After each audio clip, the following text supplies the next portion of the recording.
तो फिल्म की शुरुआत होती है दिल्ली की तेज बारिश से, जहां पर हम एक आदमी को देख पाते हैं जो कि एक घर के सामने खड़ा हुआ था। जिसके बाद वो तुरंत ही उस घर के दरवाजे को लात मारते हुए अंदर घुसता है। वहां पर उसे आकाश नाम का एक लड़का मिलता है। वो उसे बेरहमी से मारने लगता है और इसी झड़प में आकाश एक धारदार हथियार से उसके कंधे पर वार करता है, जिससे एक छोटा सा कट लग जाता है। लेकिन वो आदमी यहाँ पर आकाश को मारने में सक्सेसफुल हो जाता है। अब आकाश का मर्डर करने के बाद वो आदमी यहाँ के सारे सबूत को मिटाकर यहाँ से फरार हो जाता है और ये सीन यहीं पर कट होता है। अब अगले दिन एसआई शिवानी इस केस को इन्वेस्टिगेट करने के लिए आती है, लेकिन यहाँ पर जब वो बिखरी हुई चीजों को देखती है और इन्वेस्टिगेट करना शुरू करती है तो उसे यहाँ पर कोई भी पुख्ता सबूत नहीं मिलते हैं जिससे कि वो लोग किलर का पता लगा सके। थोड़ी देर के बाद यहाँ पर एसपी धीरन यादव आते हैं, जिन्हें कि इस केस के बारे में जब पता चलता है तो वो फौरन यहाँ पर आ जाते हैं और वो भी इन्वेस्टिगेट करना शुरू कर देते हैं। और वो शिवानी से कहते हैं कि ऐसा कोई अपराधी नहीं बना जो कि सबूत न छोड़ता हो। जिसके बाद वो मिलकर इस बिल्डिंग के लोगों से पूछताछ करना शुरू करते हैं और कई लोगों से पूछताछ करने के बाद भी उन्हें आकाश के बारे में और जिस आदमी ने उसका कत्ल किया है उसके बारे में कुछ भी नहीं पता चलता है। अब क्योंकि कोई भी सबूत नहीं मिल रहा था, इसलिए धीरन यादव पूरी तरह से फ्रस्ट्रेट हो रहे थे। लेकिन आखिरकार शिवानी एक लड़के से जब पूछताछ करती है तो वो लड़का उन्हें बताता है कि वो आकाश के घर के सामने ही रहता है और जब उसका शायद मर्डर हुआ था तब वो लोग सामने वाली बिल्डिंग में पार्टी कर रहे थे और वो अपनी गर्लफ्रेंड के साथ था, इसलिए उसने उसके साथ कुछ फोटोज भी क्लिक की थी। लेकिन उन्हीं फोटोज में से किलर का फेस भी रिवील हो चुका था और उस किलर की फोटो जब शिवानी धीरन यादव को बताती है तो वो पूरी तरह से शॉक्ड रह जाते हैं, क्योंकि वो इस आदमी को जानते हैं जिसका नाम अर्जुन है, जो कि एक इंजीनियर है। इसलिए धीरन यादव तुरंत ही शिवानी को अर्जुन को लाने को कहते हैं और जब वो अर्जुन को लाते हैं तो यहाँ पर अर्जुन से पूछताछ होना शुरू हो जाती है। धीरन यादव उससे पूछते हैं कि वो बुधवार की रात को कहाँ पर था, क्योंकि 2 बजे के आसपास आकाश का मर्डर हुआ था। जिस पर कि अर्जुन उन्हें बताता है कि वो एक पार्टी में था, लेकिन वो पार्टी से 11 बजे निकल गया था क्योंकि अगले दिन उसे कुछ इंपॉर्टेंट काम थे। लेकिन 11 से 2 के बीच में वो कहाँ पर था। जब यहाँ पर एसपी सर उससे पूछते हैं तो वो उसे बताता है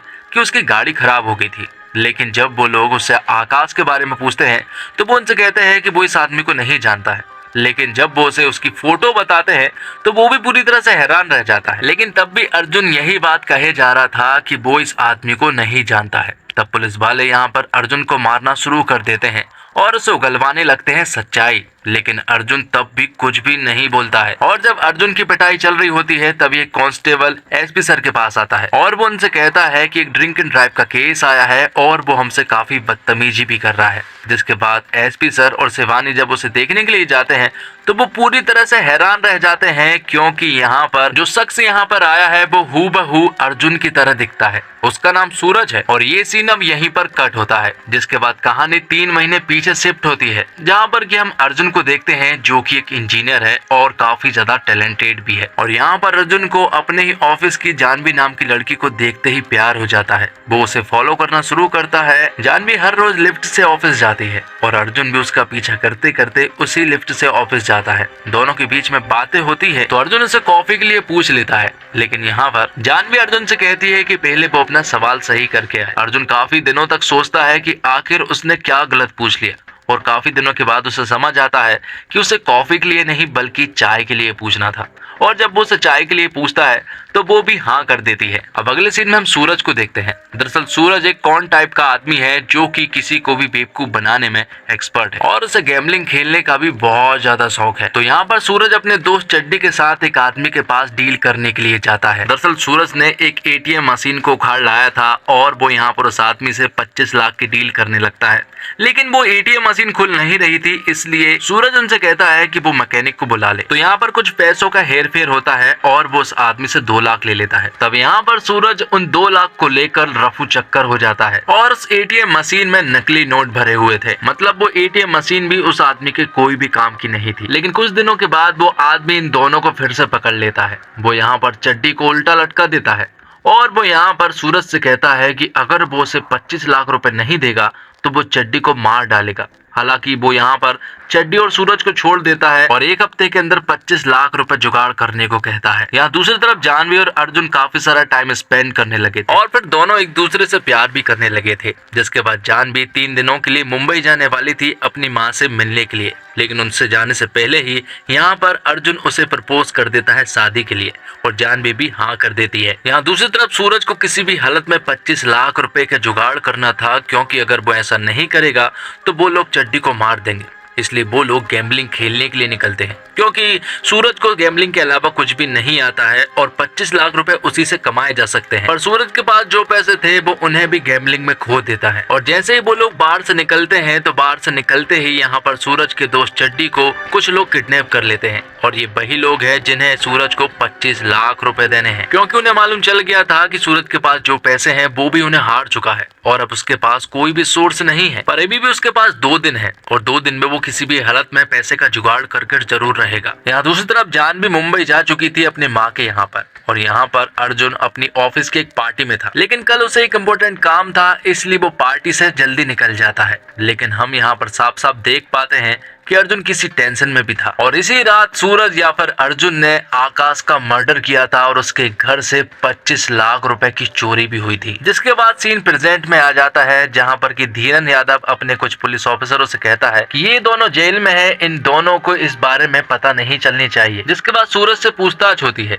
और यहाँ पर सूरज उनसे बहुत ही बदतमीजी से बात करता है और जब सूरज से बुधवार की रात के बारे में पूछा जाता है तो सूरज उन्हें बताता है कि वो अपने दोस्त के साथ था, लेकिन वो उन्हें ठीक ढंग से नहीं बता रहा होता है, इसलिए पुलिस वालों से मारने की कोशिश करने लगते हैं। तब यहाँ पर वो उन्हें धाराएं गिनाने लगता है, जिससे कि हमें ये मालूम चलता है कि सूरज को लॉ का अच्छा खासा नॉलेज है। साथ ही हमें यहाँ पर एक और बात पता चलती है कि धीरन यादव दरअसल में अर्जुन सहगल को फंसाना चाहता है। उनके बीच में क्या रंजिशें हैं फिलहाल तो हमें नहीं मालूम है, लेकिन वो यहाँ पर किसी भी हालत में सूरज को छुड़ाकर ये सारा इल्जाम अर्जुन के ऊपर डालना चाहता है। अब आकाश के मर्डर के वक्त आकाश ने एक कट मारा था कंधे पर और जब उन दोनों के कंधों को चेक किया जाता है तो उनके कंधों पर बिल्कुल सेम कट था। तब क्राइम स्पॉट पर उन्हें आकाश के नाखून में एक बाल मिलता है और जब उसके द्वारा उनका डीएनए टेस्ट कराया जाता है तो उन्हें मालूम चलता है कि ये बाल दोनों के डीएनए से ही मैच करता है। और ये न्यूज काफी शॉकिंग न्यूज थी, क्योंकि ऐसा नहीं होता है कभी भी। अब जेल में हम अर्जुन को देखते हैं, जहां पर कि धीरन यादव उसके पास आते हैं और उसे बेरहमी से टॉर्चर करने लगते हैं।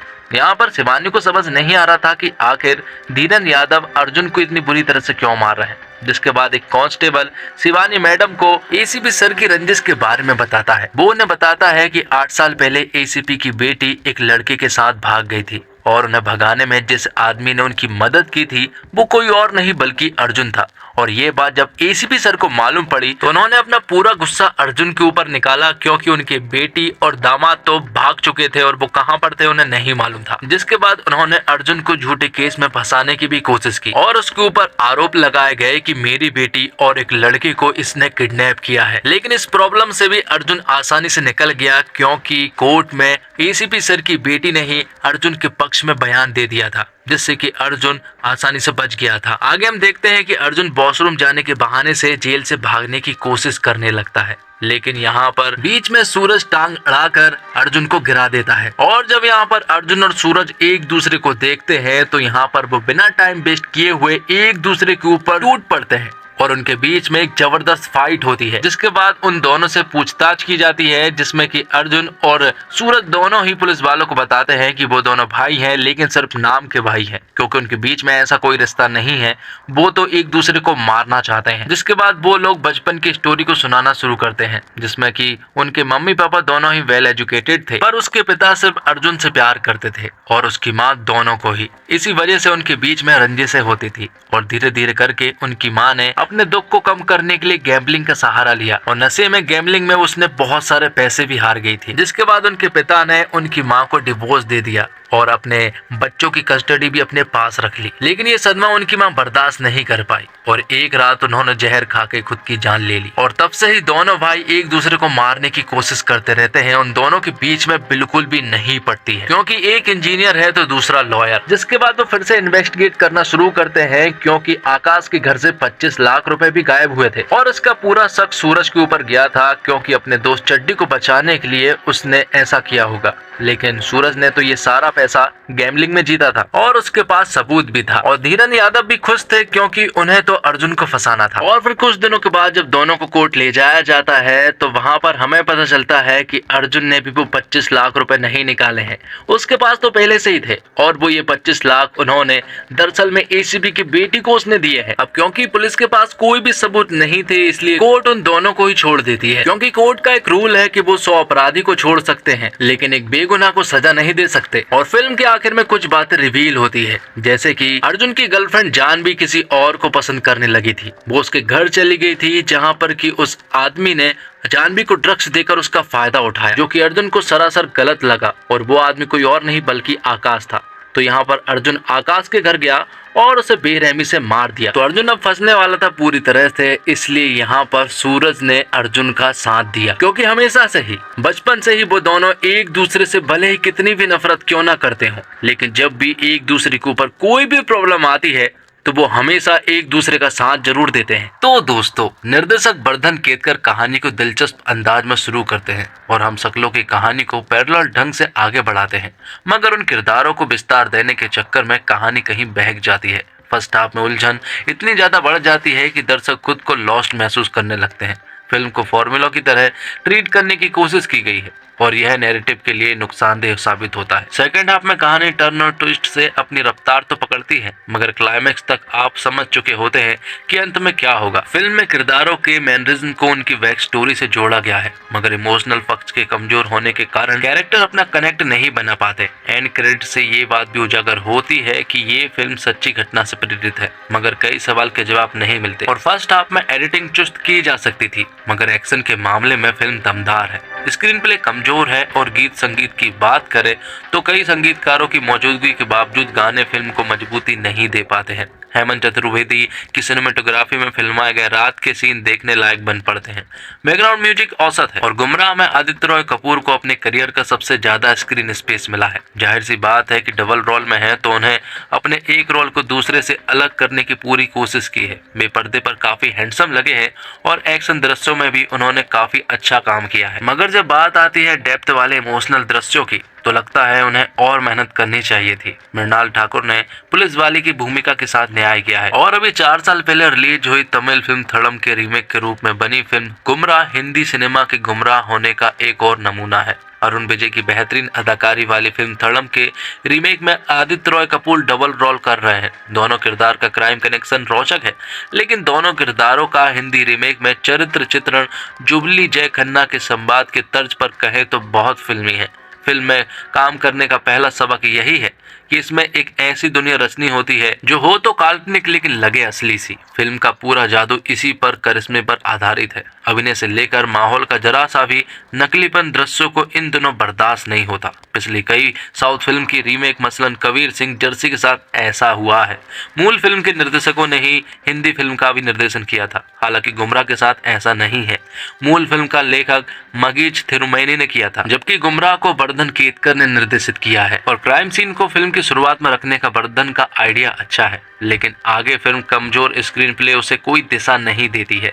एक हत्या, 2 हमशक्ल संदिग्ध, ये सुनने में भी दिलचस्प है, लेकिन पर्दे तक वह रोमांच नहीं पहुंचाता है। मूल फिल्म की शुरुआत क्राइम सीन से नहीं होती, लेकिन हर एक सीन के साथ फिल्म में रोचक का स्तर बढ़ता है। इस फिल्म में पहला हाफ खत्म होते होते अंदाजा लगता है कि खून किसने किया होगा, और पहले हाफ में अर्जुन और जानवी के बीच के केमिस्ट्री वाले सीन को और एडिट किया जा सकता था। जब दोनों हमशक्ल सामने आते हैं तो एक रोमांच पैदा होता है, लेकिन वह परवान नहीं चढ़ता है। सस्पेंस और हॉरर वॉच करते समय एक अलग किस्म का मनोरंजक आनंद प्राप्त होता है। कई बार दर्शकों के लिए कहानी बिल्कुल क्लियर होती है और वह बस किरदारों के सस्पेंस के सहारे थ्रिल को एंजॉय करता है। असीम अरोड़ा की लिखी गुमराह को ही ले तो दर्शक उतने कंफ्यूजन नहीं रहते जितने कि पुलिस वाले हैं, फिर भी कहानी दर्शकों को बांध कर रखती है। यह डायरेक्शन और राइटिंग का पॉजिटिव पार्ट है। इंटरवल से पहले कि कुछ लव सीन को छोड़ दे तो सेकंड हाफ में ज्यादा विस्तार है। दर्शक आनंद उठाते हुए देखते हैं। और दबंग, कपूर एंड सन्स जैसी फिल्मों में असिस्टेंट डायरेक्टर के रूप में अपने करियर की शुरुआत करने वाले वर्धन केतकर